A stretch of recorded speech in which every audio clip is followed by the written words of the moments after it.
Greetings and welcome to the Reparenting Daily podcast. In this podcast, we'll dive deep into reparenting, exploring all of the tools and resources that you'll need to help you along your journey. This podcast is divided into 3 sections. The first is a daily reading. The second is a discussion of the reading followed by suggested journal prompts. And the last section is a peaceful meditation for closing.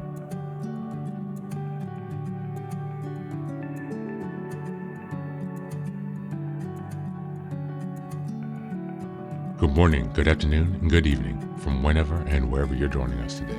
I'm so glad that you're here as we continue on this journey of self-expansion and growth. If this is your first time, welcome. Before we dive in, a quick reminder. Like, share, and subscribe to this podcast on Apple Podcasts, Spotify, and YouTube. Your support here helps spread the word and grow this community of self-reparenting. Now for a few updates. First, I'm excited to introduce our Patreon community, where for a small monthly fee, you can join us for 3 weekly reparenting support meetings. Sundays, we have a guided meditation for emotional grounding. On Tuesdays, we have a book club discussion for deeper discussions and growth. And on Thursdays, we have open topic conversations for real-time support on any topics that may come up. You can find all of the details about what's included in this community by going to the Reparenting Daily website and checking out the community tab. In addition, we now have a WhatsApp support group, a global network of fellow travelers available anytime you need encouragement, guidance, or simple connection. This is just one of the many ways we're building a strong, supportive space for your reparenting journey. The next announcement is that I've just released my first few books. The first is the Reparenting Daily Journal, a structured 365-day guide to help you work through reparenting day by day. Starting in 2025, each month focuses on a key theme with weekly sub-themes. The Reparenting Daily podcast episodes align with the journal, making it an interactive and immersive experience to help you stay focused and ensure real progress this year. Now for the next announcement, I'm thrilled to introduce Fairy Tales for Reparenting Daily, a collection of 3 books inspired by Jungian analysis, mythology, philosophy, psychology, and most importantly, the work of Marie-Louise von Franz. These short, simple stories are designed to help you reconnect with your inner child and experience healing through storytelling.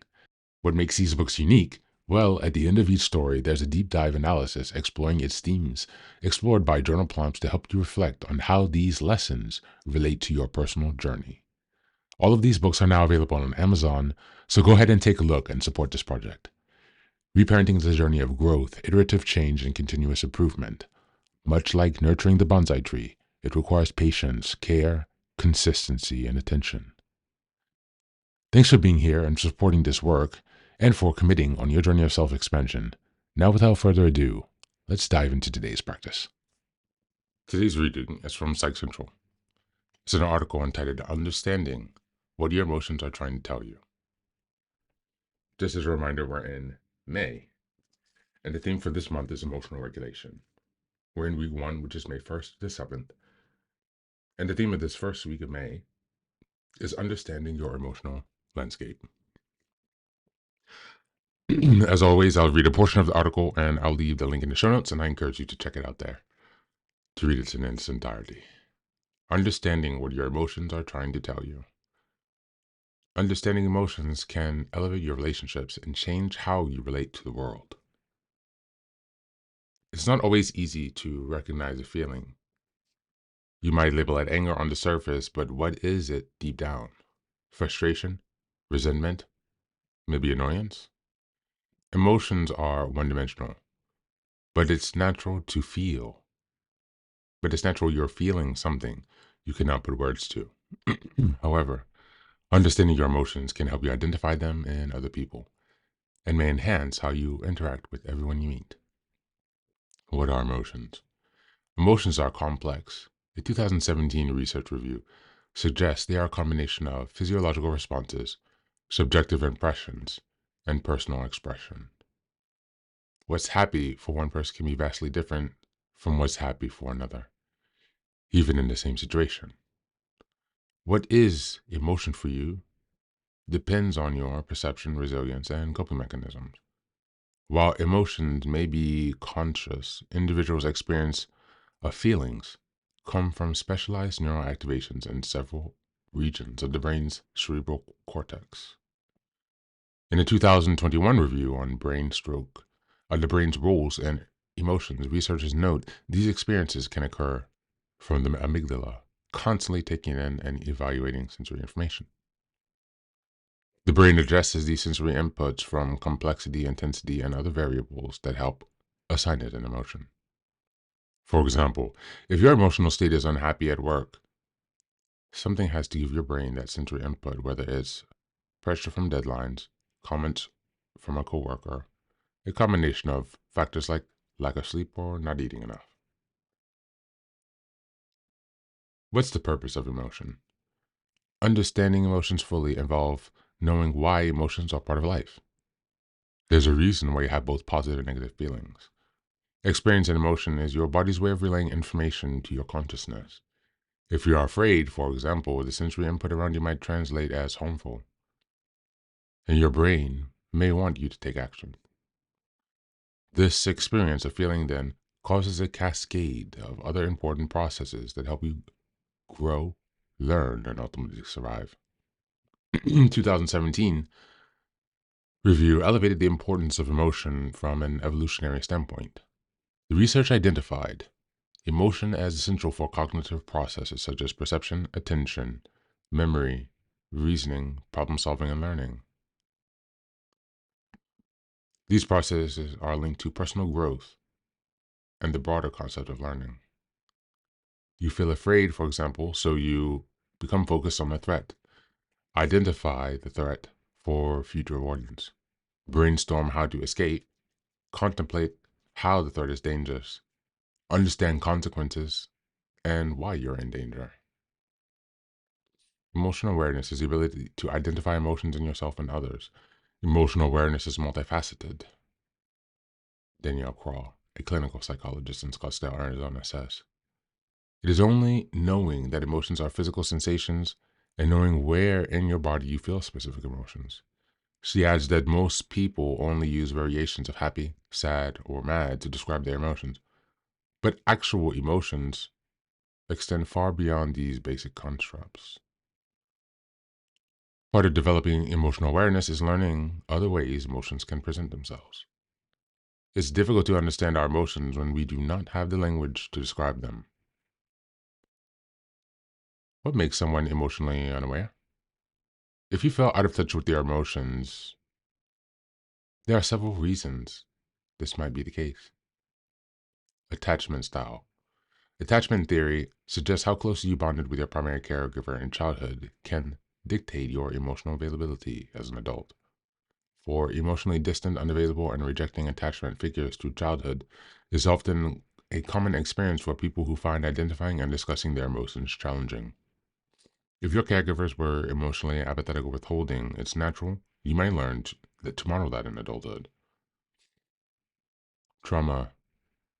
Roma Williams, a licensed marriage and family therapist in Houston, indicates that trauma can prevent emotional awareness by causing someone to shut down emotionally.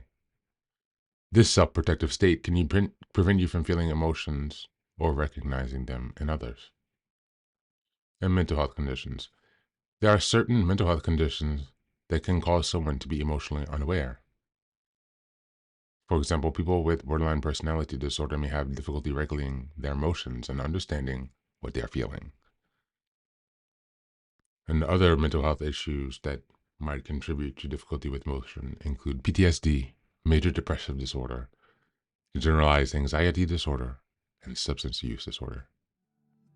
Thank you, and that's the reading for today.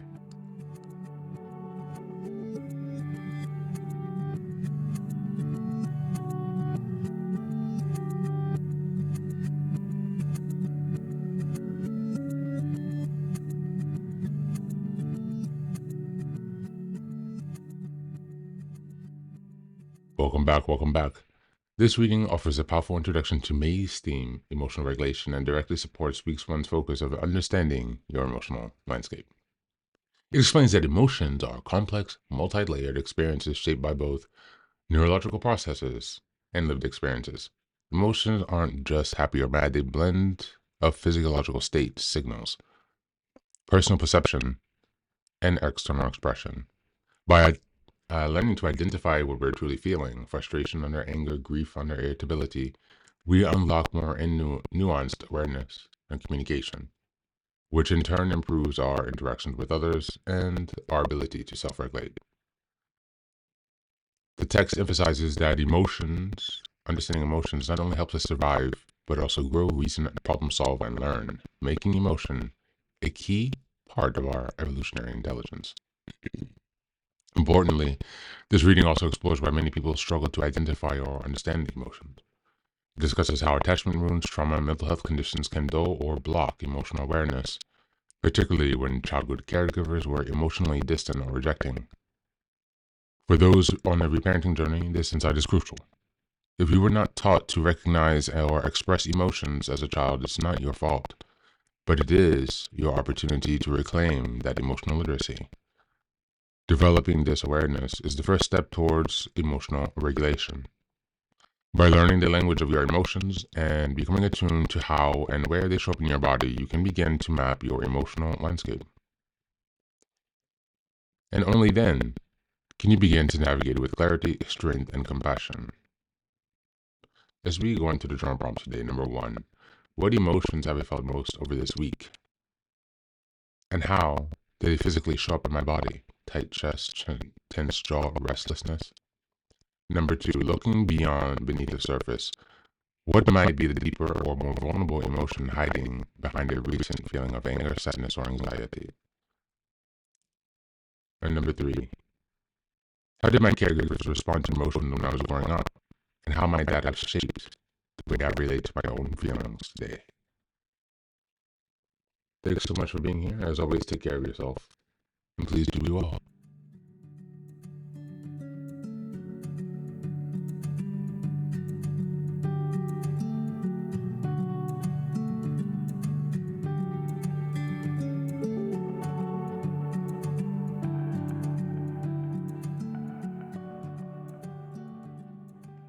Welcome back. Welcome back. Now, this is the third and final section of the daily podcast. This is your silent meditation. Please go ahead and find a space where you can be comfortable and undisturbed, where you can relax and spend some time with yourself for this 10-minute silent meditation. You can choose to be sitting, standing, lying down, or in whatever position makes you comfortable today. Take a moment to simply be with yourself. Focus on your breath and gently connect with each part of your body. If thoughts arise, don't let them overwhelm you. Just observe them without attachment. Imagine them as leaves drifting down atop a river, passing by without needing your engagement. Stay present, grounded, and open to this moment, no matter what time you are listening and practicing this meditation. Namaste.